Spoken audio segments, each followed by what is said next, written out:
authentic Bible stories, presenting stories from the Bible as told by those who observed them. Wow, this morning is cold. It's unusually busy for the temple. See, I have cleaned these temple floors for such a long time, and I know these people, they don't come this early, but there's shuffling. I suspect it's a Jewish teacher. It's a Jesus of Nazareth guy. It's caused a buzz quite literally. He almost came from nowhere, and now he's really at the corner, and I can see there's a crowd gathering around him. I'll say this softly. I don't want the priests to hear, but he teaches really good. He's not lifeless and boring. He's really practical, and whoever thought the gospel could be taught with salt and sheep and nets. He's really fun to listen to. But again, this morning, something is strange. And then round the corner, I see them. I know their faces. They've always been around with their sense of importance. Every corner, I can see the boxes with the around their heads and their coats of importance. I know them. They're the Pharisees, they're the Sadducees, and wait a minute. They're together. And they're not arguing this time. That sounds odd. Wait a minute. There's a woman with them. You see, this men never interact with women, at least not in public. They're the keepers of morality. They don't do this. This woman is clearly being dragged, and she's being shoved around. Where's she going? They must be headed to Jesus. Looks like another showdown. Wait a minute. What are the stones for? Why does this look like what I fear it shouldn't be? Hush. I can see one step in the crowd. I see her being pushed right in front of Jesus. It's clear.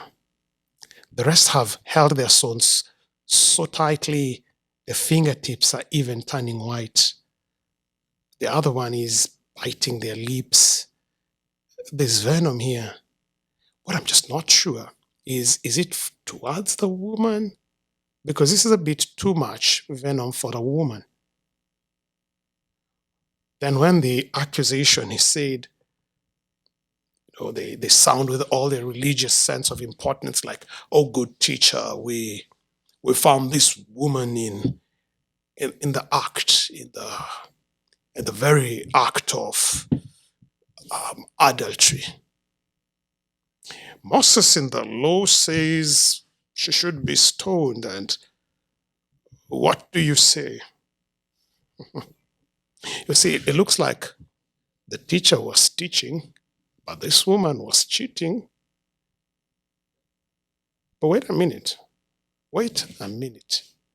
Is the accusation adultery?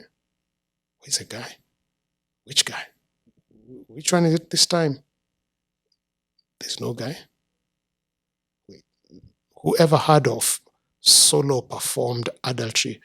Or did the man conveniently run away or something? And all these men, they stumbled on a woman in the act of adultery in the morning by chance. I'm not a teacher of the law, so I'm not that smart, but this math is not mathing. Something is just not adding. The woman is down.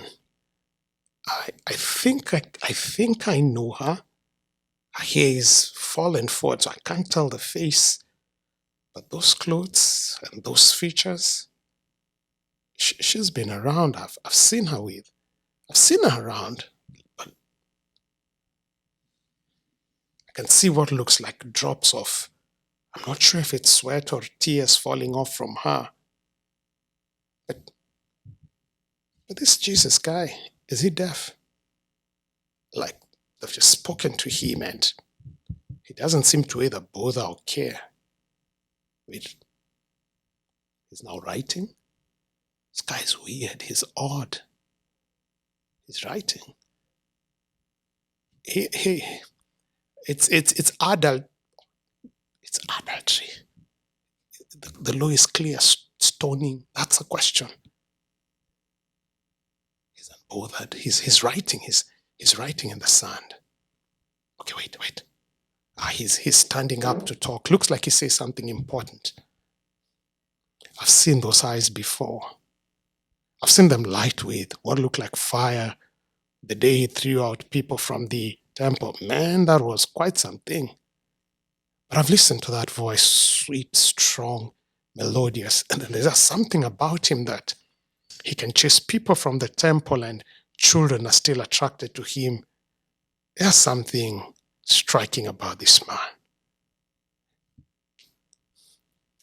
If anyone has not performed sin, let him cast the stone.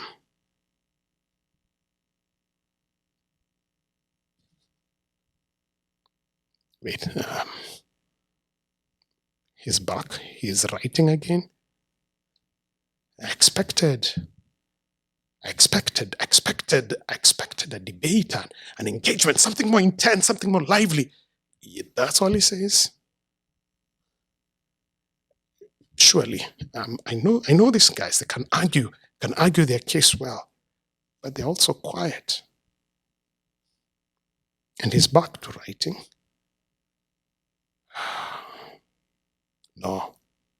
No. That's the senior most Pharisee on this crowd. He's just dropped his stone and gone away. Wait, why are people leaving? And why is it the older ones leaving? Are they bored? Were they sparring for a bigger fight and none is coming? Why? Man, I was expecting drama. I was getting ready to have a good story for the other colleagues who would come in late, but the show is over almost as soon as it began. Come on. Wait, now even the younger ones are going?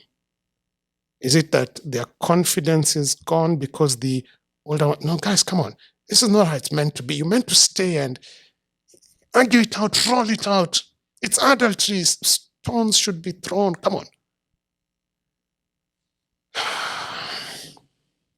Everyone is gone. It's just the woman and Jesus. Wait, he's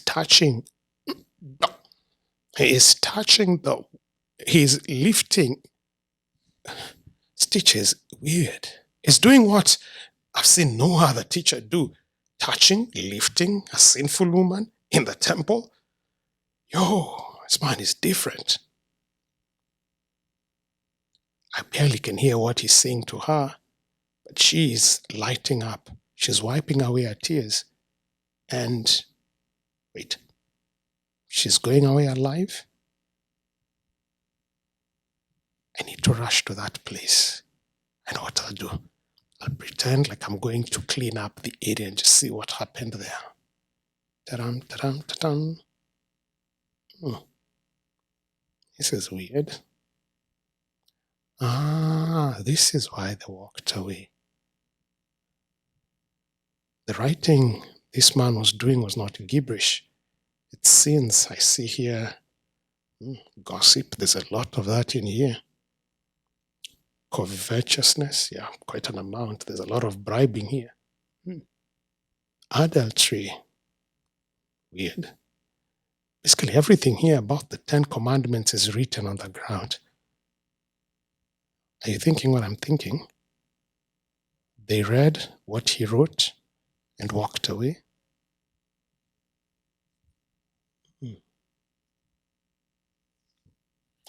Makes me wonder who really was guilty.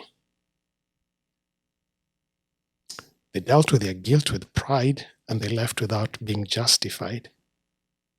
She dealt with her guilt with surrender and she ended up being forgiven. I wonder what's written in my heart.